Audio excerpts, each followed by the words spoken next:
إنا لله لا حول ولا قوة إلا بالله। আজ দুপুর ১টার মধ্যে দেশের ৮ জেলায় ঝড়ের পূর্বাভাস দিয়েছে আবহাওয়া অধিদপ্তর। এসব এলাকার নৌবন্দরগুলোকে ১ নম্বর সতর্ক সংকেত দেখাতে বলা হয়েছে। একই সঙ্গে এসব এলাকায় বজ্রসহ বৃষ্টিও হতে পারে বলে জানানো হয়েছে। আজ ভোর ৫টা থেকে দুপুর ১টার মধ্যে দেশের অভ্যন্তরীণ নদীবন্দরগুলোর জন্য দেওয়া আবহাওয়ার পূর্বাভাসে এ তথ্য জানানো হয়।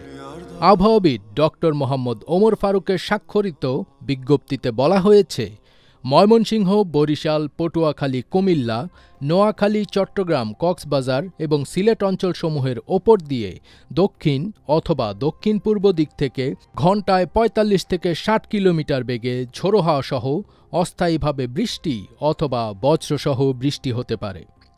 এদিকে সারা দেশের জন্য দেওয়া ১২০ ঘণ্টার পূর্বাভাসে বলা হয়েছে, বরিশাল, চট্টগ্রাম ও সিলেট বিভাগের কিছু জায়গায় এবং রংপুর, রাজশাহী, ঢাকা ও খুলনা বিভাগের দু-এক জায়গায় অস্থায়ীভাবে দমকা হাওয়া সহ হালকা থেকে মাঝারি ধরনের বজ্রবৃষ্টি হতে পারে।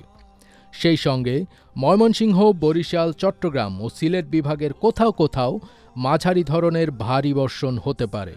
এ অবস্থায় সারা দেশে দিন এবং রাতের তাপমাত্রা সামান্য বৃদ্ধি পেতে পারে। এদিকে আজ ঢাকার আকাশ আংশিক মেঘলা থাকতে পারে বলে জানিয়েছে আবহাওয়া অধিদপ্তর। সেই সঙ্গে হালকা থেকে মাঝারি ধরনের বজ্রবৃষ্টির আশঙ্কার কথাও জানিয়েছে সংস্থাটি।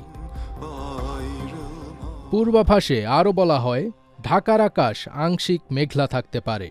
২৪ ঘণ্টায় হালকা থেকে মাঝারি ধরনের বজ্রবৃষ্টি হওয়ারও সম্ভাবনা রয়েছে।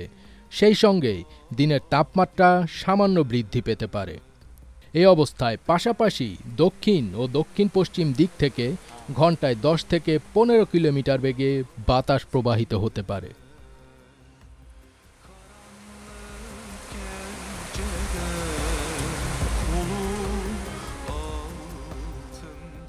ফজবির তাজ, ATN বাংলা।